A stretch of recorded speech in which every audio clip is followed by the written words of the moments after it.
BJP जो चाहती है वो करती आई है, लेकिन आज सुप्रीम कोर्ट ने बलात्कारियों के साथ खड़ी भाजपा सरकार को करारा तमाचा मारा है।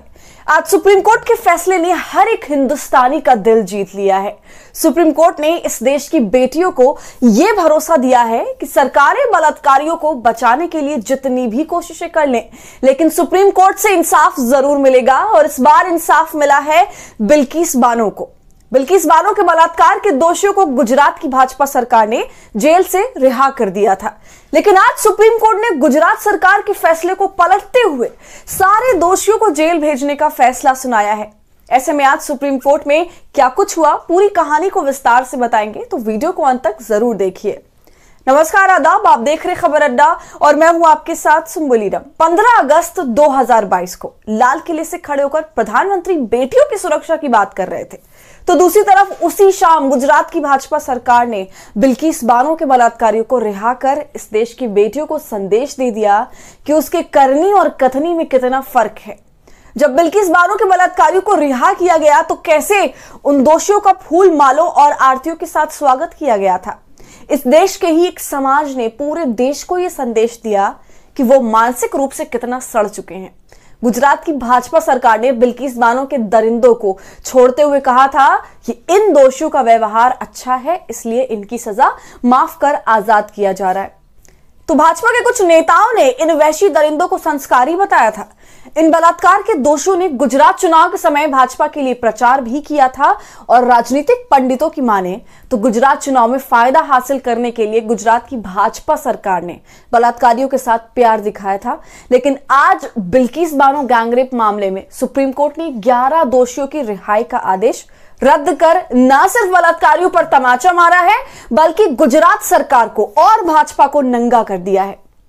गुजरात सरकार के आदेश को पलटते हुए सुप्रीम कोर्ट ने कहा कि पीड़िता की तकलीफ को समझना जरूरी है। जस्टिस बीवी नागरत्ना और जस्टिस उज्जवल भुयन की बेंच ने फैसला सुनाते हुए कहा कि अपराध का एहसास होने के लिए सजा दी जाती है। कोर्ट ने कहा कि हमारा मानना है कि गुजरात सरकार के पास सजा में छूट के लिए आवेदनों पर विचार करने या उन पर आदेश पारित करने का कोई अधिकार नहीं था।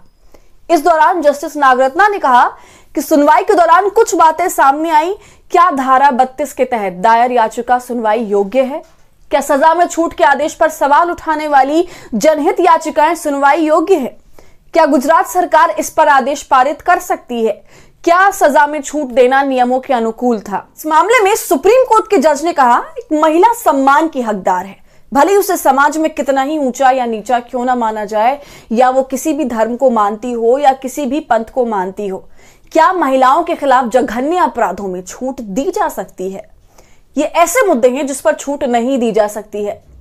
तो जिस तरह से सुप्रीम कोर्ट ने बिल्किस बानो की याचिका पर सुनवाई करते हुए उन्हें इंसाफ दिया है, इसके लिए यकीनन सुप्रीम कोर्ट बधाई के पात्र है। भले इंसाफ मिलने में थोड़ी देर हुई, लेकिन जब कोर्ट का फैसला आया तो खुले सांड की तरह घूम रहे भाजपा के संस्कारियों के लिए नींद उड़ाने वाला था। बिल्किस बानो के लिए राहत की सांस लेने वाला था, क्योंकि एक महिला का यूं लड़ना देश की करोड़ों बेटियों को हौसला देता है। क्योंकि जब पूरी सरकार एक तरफ हो, दूसरी तरफ एक महिला उस सरकार से लड़ रही हो, तो कहीं से भी कोई आसान काम नहीं होता है।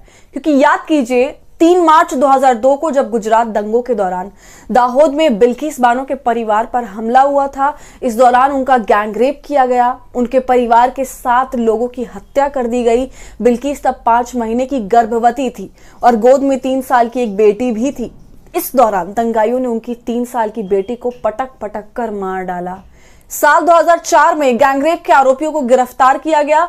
इसी साल केस को अहमदाबाद से बॉम्बे ट्रांसफर कर दिया गया। बिल्किस बानो ने सबूतों के साथ संभावित छेड़छाड़ और गवाहों के लिए खतरे का मुद्दा उठाया था। जनवरी 2008 में सीबीआई की स्पेशल कोर्ट ने 11 दोषियों को उम्र कैद की सजा सुनाई थी। 2017 में इस मामले में बॉम्बे हाईकोर्ट ने 11 दोषियों को उम्र कैद की सजा बरकरार रखी। सभी को पहले मुंबई के ऑर्थर रोड जेल और इसके बाद नासिक जेल में रखा गया था। करीब 9 साल बाद सभी को गोधरा की सब जेल में भेज दिया गया था। इनमें से एक दोषी राधेश्याम शाह ने मई 2022 में गुजरात हाईकोर्ट में समय से पहले रिहाई के लिए याचिका दायर की थी, जिसे खारिज कर दिया गया। शाह ने सुप्रीम कोर्ट का रुख किया। दोषी शाह ने कहा था कि उसने 1 अप्रैल 2022 तक 15 साल 4 महीने तक जेल में बिताए हैं। इस पर प्रतिक्रिया देते हुए सुप्रीम कोर्ट ने सजा माफी का यह मामला गुजरात सरकार के हवाले कर दिया। कहा गया कि राज्य सरकार इस मामले की जांच करे। पंचमहल कलेक्टर सुजल मयात्रा के नेतृत्व में एक समिति बनाई गई। गैंगरेप केस में उम्र कैद की सजा पाए सभी 11 दोषी को 15 अगस्त 2022 को रिहा कर दिया गया। गुजरात सरकार ने कहा था कि सभी दोषियों को अच्छे व्यवहार के कारण रिहा किया गया, लेकिन आज सुप्रीम कोर्ट ने गुजरात सरकार के उस फैसले को पलटते हुए बिल्किस बानो के दोषियों को दोबारा जेल भेजने का आदेश दे दिया है। तो सुप्रीम कोर्ट के इस फैसले पर आप क्या सोच रहे हैं, हमें कमेंट कर जरूर बताइए और वीडियो पसंद आने पर इसे लाइक और शेयर करें। और अगर अब तक आपने खबर अड्डा को यूट्यूब पर सब्सक्राइब नहीं किया है तो इसे अभी कर लीजिए।